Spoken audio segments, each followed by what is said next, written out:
pag radio announcer ka o ikaw ay kasama sa mga drama, marami kang boses na nagagawa. Ano ang aso? Aso na maliit.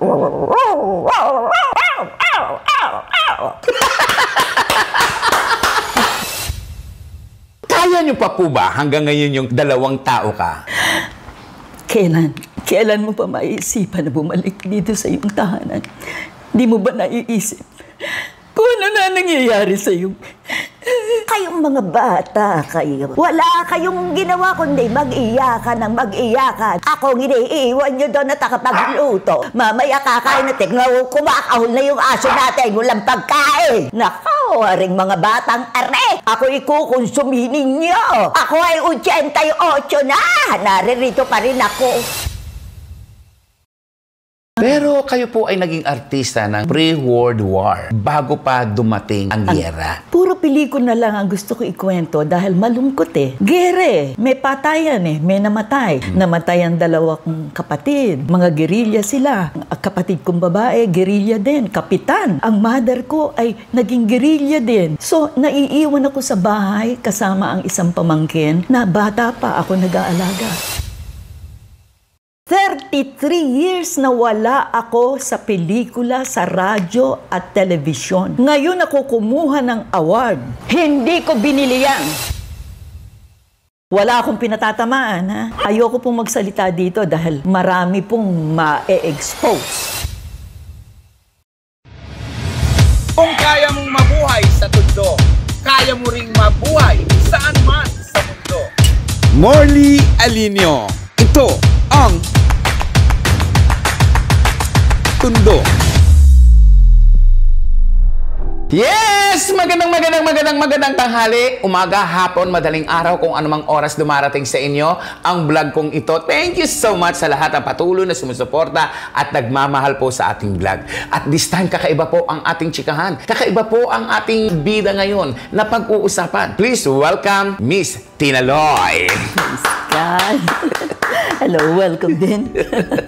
Si Ma'am Tina Loy ay hindi lang actress sa kasalukuyan. Naabutan niya pa yung mga panahon ng vaudeville. Second World War, actress na po siya noon. Madam, kwentuhan niyo nga po kami. Nag-start ako, ang natatandaan ko noon, radyo muna. Ako'y nag-audition sa programa ni Luz Mat Castro. Yoon ang first lady of radio ng panahong yon. Nanay ni Bert Leroy Jr. Nando si Deli Atay-Atayan, si Andoy Balung-Balunan. Kami po ang mga original ng radyo. Doon ko nalaman, mga ito'y nag-i-stage show rin. Vaudeville pala yun nung umpisa hanggang naging stage show. Later on, baka makalimutan ko kasi si Dolphy ang nakasama ko, si Ben Cosca. Galing po lahat kami ng stage at galing kami lahat ng radyo. Kaya hindi pwedeng paghiwalay-hiwalayin ang radyo, television, stage at movies. Anong radio station po ito? Ay, ang unang-una po ay DZRH. Oy.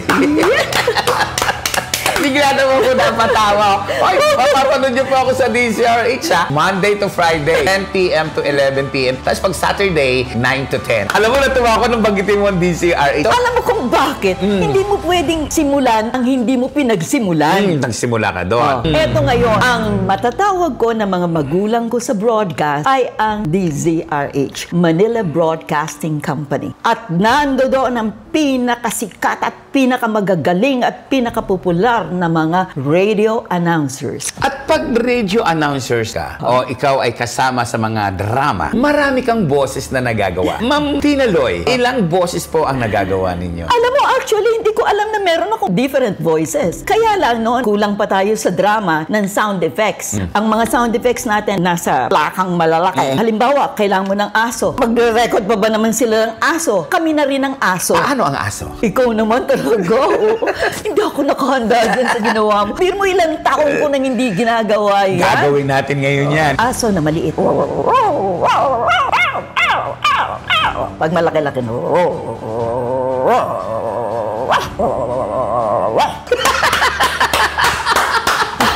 Alam mo, pinakamaganda niyan, pupunta na naman tayo ng pelikula dahil pag nanggaling ka ng radyo, punta ka ng pelikula, punta ka ng stage, kung saan may bakante, doon ka lalabas. Kaya multi-talented Pero talaga. punta muna tayo bago tayo pumunta sa pelikula. Sige. Kasi sa radyo, mas madalas, iisang tao nag-aaway. Oo.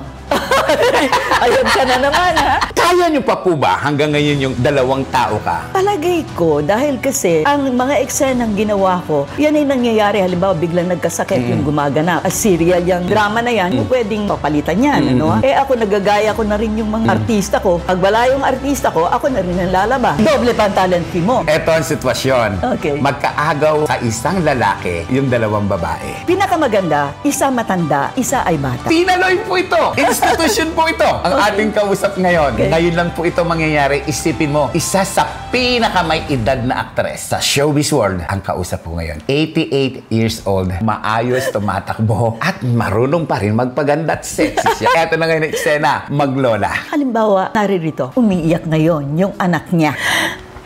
Kailan mo pa maiisipan na bumalik dito sa iyong tahanan? Di mo ba naiisip kung ano na nangyayari sa iyo? Sa aming mag-ina, iniwan mo na lamang gamit sukat. Mami, huwag ka nang umiyak. Babalik din si Tati. Babalik din po siya. Kasi napipray ako, Mami. Napipray po ako. Salamat, anak. Salamat. Ano lang ba kayo, ha? Kayong mga bata kayo. Wala kayong ginawa kundi mag-iyakan ng mag-iyakan. Ako iniiwan nyo doon at nakapagluto. Mamaya kakain natin. Kumakahol na yung aso natin. Walang pagkain. Nako, aring mga batang are. Ako ikukonsumin ninyo. Ako ay 88 na. Naririto pa rin ako. Nanginginig ako. Tumayo yung balahibo ko. Alam mo, naiinsayo pa yan. Kaya maski ako, puring-puri ako dun sa drama itself. Hindi na yung sarili ko, no ha? Paano ko napaniwala ang sarili ko? Ilang taon po kayo nagdrama? Yung pinakamatagal po ninyong pagdadrama? Pinakamatagal kasi, eto na naman ang pelikula, gusto ako magpelikula, masyadong nadidivide ang attention ko. Nagsabay-sabay na, pero hindi ko pwedeng tanggihan dahil panahon ko yun. Paano nagsimula ang inyong pagiging radio talent? Ang pagiging radio talent ko ay nagsimula dahil sa isang national artist, painter, Hernando R. Ocampo, na siya po ay painter na writer din po ng drama. Inabutan ko na lang po yun sa isang produkto na hindi na natin pwedeng banggitin, ano ha? Siya po ang kinuha ng agency noon para sumulat ng mga drama naman para doon sa isang soap product. At ako naman doon sa kabila. Siya po ang nagsimula ng mga drama. Doon niya ako na-discover. Nagpa-audition sila dahil ang kanilang ginagawa para sa isang malaking bidang role. Dagsaan na kami ngayon doon. Doon kami magkikita-kita. Mga radio talents ngayon. Sino-sino yung mga sikat na yun? Hanggang ngayon, nakikita ko si Lucy Quinto, buhay pa. Wala na si Gloria de Guzman. Si Luz Fernandez, wala na rin. Kasabayan ko na yan na nag-audition doon. Mga bata pa kami. Hanggang doon kami na-discover. Sa madaling salita, pumalat na yon. Nadinig kami ng gumagawa ng Prinsipe Amante, Clodoaldo del Mundo. Na, ay, sikat yun po. Yes. Clodoaldo del Mundo. Pati ang anak niya. Kaya, kinuha na rin ako ni Clodoaldo del Mundo himself, ha? Siyang nag-request sa sponsor. Kunin mo para sa aking play na Prinsipe Amante with Dragona. Ako lumabas ng Dragona. Pero kayo po ay naging artista ng pre-World War bago pa dumating ang giyera. Ano ang kwento po ninyo dyan? Puro pelikula na lang ang gusto ko ikwento dahil malungkot eh. Gere, may patayan eh, may namatay. Namatay ang dalawa kong kapatid. Mga gerilya sila. Ang kapatid kong babae, gerilya din. Kapitan. Ang mother ko ay naging gerilya din. So, naiiwan ako sa bahay kasama ang isang pamangkin na bata pa ako nag-aalaga. At a very early age, natuto na akong mag-control ng bahay. Ako na nag-aalaga ng bahay dahil nasa gera ang aking mga kapatid. Maski babae, nasa gera. Kayo po ay naging artista bago magka-giyera o after the giyera? Bago and during. Wala kang malalabas ang pelikula. Nakagwardya ang mga Hapon. Doon po, nakita ko, hinuhuli ang mga nag-i-stage show pag nagsalitahan ng laban sa mga Hapon. Mahigpit po noon yung mga Hapon. Nanonood po nung habang umaarte kayo? Oo. Basta, nakakalabas na lang kami. Bobola-bolahin namin. Bibigyan namin ng pagkain. At nakita ko po yung mga malalagim na pangyayari. Kaya hanggat maaari, ayoko na pong banggitin dahil nalulungkot ako. May buhay na nabuwis. Hindi lang sa ating pamilya, kundi sa buong Pilipinas. Ilan taon po kayo nung after World War II nang mag-artista kayo? Nang mag-artista ako uli, ay alanganin na mga 6 or 7. Balik na ako ng radyo. Nakapag-radyo ako, umpisa na yon, pabalik-balik ako, stage show, pag ganyan. Kasama ko sila Johnny Montgomery, Juan Montero, nagraradyo na rin sila. Lahat kami nagraradyo, nag-iintablado kung saan kikita. Kaya na-practice namin yung aming So, talent. ang pag-aartista po naman ninyo, paano nagsimula? Bago pumutok yung gera, nakapagsimula na ng mga pelikula hanggang inabot na.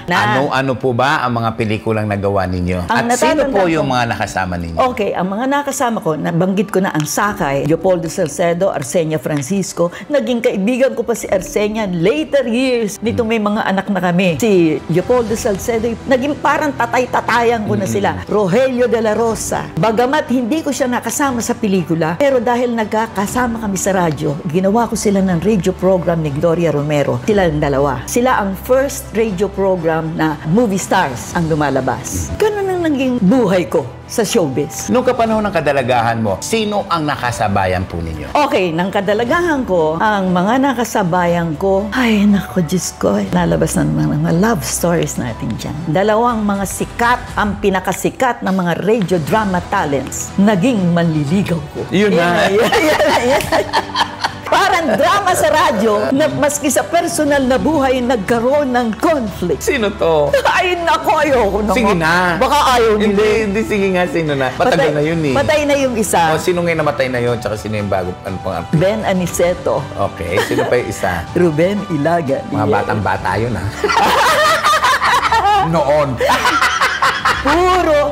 Yung isa RH, yung isa kalabang istasyon. Diyan magsasalpukan ngayon sa harap. Pinag-agawan ka? Alam mo, nakakatuwan sabihin ngayon. Bagamat wala na sila para magsalita, pwede kong sabihin, nasa gitna ng kalsada, magbabarilan ng dalawang sikat na artista. Para sa akin, Ano ang ginawa nyo? in-enjoy ko.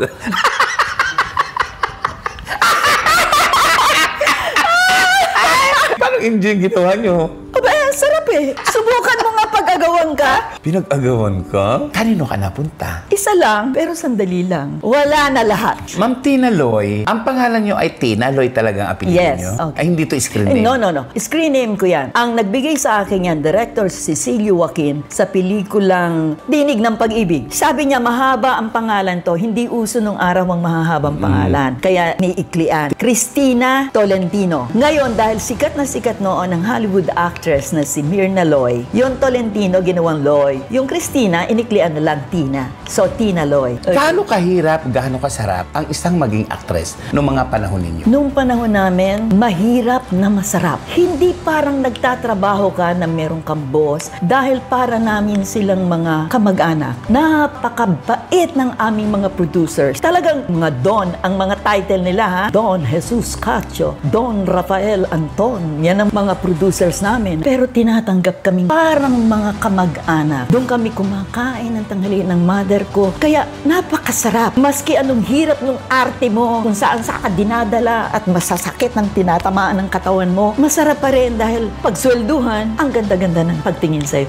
Ang tawag sa amin nun, contract stars. Hindi kami per movie. Hindi kami per shooting day. Contract stars. At pagdating ng Pasko, meron kaming regalo. Wala pang buzzers noon. Wala akong natatandaan dahil walang bumabanat sa amin. Puro paghanga. Manyari, yun lang ang nakikita ng tao. Pintasan mo pa yan, wala ka nang makikita. Wala pang improvements na kamukha ngayon. Hingi ng improvements na hindi naman kailangan eh. Ma'am Tina Loy, matanong ko lang po kayo. Kasi noong mga panahon na yon, hindi pa uso, way back 60s, hindi pa uso masyado yung mga cosmetics. Kayo po ba ay naging bahagi din ng mga pudding na nilalagay sa kilay, papel de hapon na nilalagay sa labi, papel de hapon na nilalagay sa pisngi? Sa stage na gamit namin yan. Pero nung nagpipelikula ako, hindi ko natatanda ang meron yan. Hindi siguro makakabili ng mga makeup na ano, o ganunan mo na lang ng Papel de hapon. Papel de hapon. May dalang pirmi yung mother ko ng papel de hapon, yun ang pinanggaganyan niya, pangkulay. Marami ang nagtatanong, sino ba si Tina Loy? May mga kasunod na katanungan. Nasaan siya? Nasaan nga ba si Tina Loy ngayon? Si Tina Loy po ay hindi naman nawawala sa showbiz. Nang ako po ay mapunta sa isang spiritual na gawain, sa isang ministry, yung po ay punong-puno na ako ng problema. Siguro nagsama-sama na yung maraming taon, marami kang naging problema, pero hindi mo na settle. Walang kalutasan. Pinagsama-sama namin yun. Idinulog ko sa Panginoon lahat. At ngayon nakaredy na ako. Ready saan? Para humarap sa showbiz. Bakit? Ang indication po ay ito. Isipin mo, 33 years na wala ako sa pelikula, sa radyo at telebisyon. Ngayon ako kumuha ng award, Lifetime Achievement Award for Movies and Broadcasting. Ito po ay nangyari sa PAMAS. Sa FAMAS. Ang PAMAS na controversial po ngayon. Ay, nako, ang hawak kong trophy ay lehitimo. Hindi ko binili yan. It was rewarded to me by the Lord. Kailan po yan? May 26, binigay sa akin to. At meron pong nauna dyan. Ano yung nauna na yon? Ang nauna po dyan ay exclusive, the living legend of Philippine broadcast. Nakasama ko po lahat ng aking mga estudyante dati. Living legend na rin sila. Nole de Castro, Ray Langit ng DZRH. Ma'am Tinaloy, tanong ko lang sa inyo kasi usong-uso yung bayaran sa PAMAS. Ano po ang reaksyon niyo po dito? Meron po akong mga nalalaman, pero hindi ko naman mapapatunayan yon. At para ano? Para patunayan ko. It's the way of life. Maniwala ka na kung ikaw ay nakakuha ng award, you deserve it. Kahit anong mangyari, I will be proud. Ma'am Tinaloy, ano reaksyon niyo po dito sa nangyari kay Eva Darren na nabastos? Wala akong pinatatamaan, ha? Ito po ay karunungang nakuha ko sa eksperyensya. Si Eva Darren po ay nandoon lang sa kabilang buwan. Ang pagkakamali po, yung mga namahala nung gabing yon, ayoko pong magsalita dito dahil marami pong ma-expose. Ayoko po. Pero ang huwag kang humawak ng isang tungkulin na wala kang eksperyensya. Puro bagay, hindi naman nila kilala mga senior stars eh. Nandoon na sa loob eh. Sasabihin mong wala. Nasaktan po ba kayo dahil kayo po ay senior citizen? Ay, hindi po. Bakit hindi po kayo nasaktan? Ay, bakit ako masasaktan? Eh, pare-pareho sila eh. In-expose nila ang sarili nila eh. Na nagbayad sila eh. Hindi ba? Ay, hindi naman ako nagbayad eh. Eh, ba't ako sasama sa inyo? Ganyan lang po ako. Yung akin lang sarili ang sinasabi ko. Yung sa kanila, ay kanila yun eh. Ginawa ninyo eh. May bayaran bang nangyari? Hindi ko po alam. Yung sinasabing per plate Sinabi po nila eh. na ano po? Na binayaran nila yung plate eh. Yung kasama nila, binayaran nila eh. Kayo po ba ay nagbayad din sa plate na nandoon kayo? Ako po at saka yung anak ko ay libre. Pero mas malalim pa po dyan ang ipaliliwanag nung ibang talagang naka-experience. Dahil ako po, na-avert ko kagad. Hindi ako papasok sa ganun. Binayaran ko kung ano yung excess na para sa akin. Hindi kami nagbayad nung anak ko, pero may kasama akong isa, yung apo ko. Ibinayad ko. May Di gusto ba? ba kayo mensahe o sabihin kay Ma'am Eva Darren sa PAMAS? Ayoko po. Bakit? Dahil po, alam nyo, ang delikadesa ay kailangan nating i-maintain. At yan ay magsisimula sa atin mismo. Huwag mo nang pakialaman yung iba. Hindi mo alam eh kung saan sila papunta. Hindi ko alam kung anong ibig nilang gawin sa buhay nila. Ako alam ko ang gagawin ko sa buhay ko. Alam nyo ang gagawin nyo sa buhay nyo. At sa buhay ninyo, may isang bahay kayo na napakalaki, pero mag-isa lang po kayo. Ano po ang nararamdam ninyo? Ang feeling po ninyo kapag kayo po ay nag-iisang tulad nito? Malungkot po. Hindi natin pwedeng itatwa na okay naman ako. Pero pwede mong sabihin yan kung ang kaharap mo ay namumroblema sa nag-iisa. Huwag mong sasabihin sa kanyang malungkot. Bakit? Lalo siyang lulungkot. Ang dami pala nating ganyan. Madam, tanong ko lang po sa inyo, ilan po ang naging anak ninyo? 8. At ito ay sa isang lalaki po? Hindi po, Na pinakasalan po kayo? Isa lang ang kasal ko. At nagkaroon po kayo ng ilang anak? 8 po. 4 dun sa una, 3 sa ako. 3 sa pangalawa. Kumusta na po ang mga anak nyo? Nasaan na po sila? Ang 4 po ay, alam ko, nasa langit na. Nang isilang ko, ilang araw lang namatay na yung iba. Yung 4 po, may kanya-kanyang buhay sa abroad. Maayos naman po. Katatapos lang po na gumaling ang 2 anak ko. Ang isa po ay heart disease and ang isa po, cancer. Magaling na po dahil sa paglilingkod ko. Yan lang po ang dinalangin ko. Ako'y maglilingkod sa'yo, ayusin mo lang ang pamilya ko, iyon ako. At ibinigay mo ang sarili mo. Binigay ko na ang sarili ko sa'yo. Madam, ngayon pong lumabas kayo dito sa vlog ko, may gusto po ba kayong sabihin sa mga tao? Sa mga taong nag-iisip, sino si Tinaloy, asan si Tinaloy, at ngayon po nasagot, may mensahe po ba kayo sa kanila? Alam niyo po, ako po si Cristina Santiago Tolentino sa tunay ko pong buhay. Ako po ay isang artista. Palagay ko po ay mamamatay akong isang artista. Yun po si Tina Loy. Dalawa pong pangalan ang nakilala sa akin. At ngayon po ay isang artistang lingkod ng Diyos. Yun na. Maraming Praise salamat the po. Lord. Maraming salamat din sa inyo. Salamat sa inyo. Ayan po, isang masayang episode na naman ang inilatag ko po sa inyo. Ako po si Morley Alinio na nagsasabing kapag nabuhay ka sa tundo, Mabubuhay ka saan man panig ng mundo. yun na yun! Kung kaya mong mabuhay sa tundo, kaya mo ring mabuhay saan man sa mundo. Morley Alinio. Ito ang Tundo.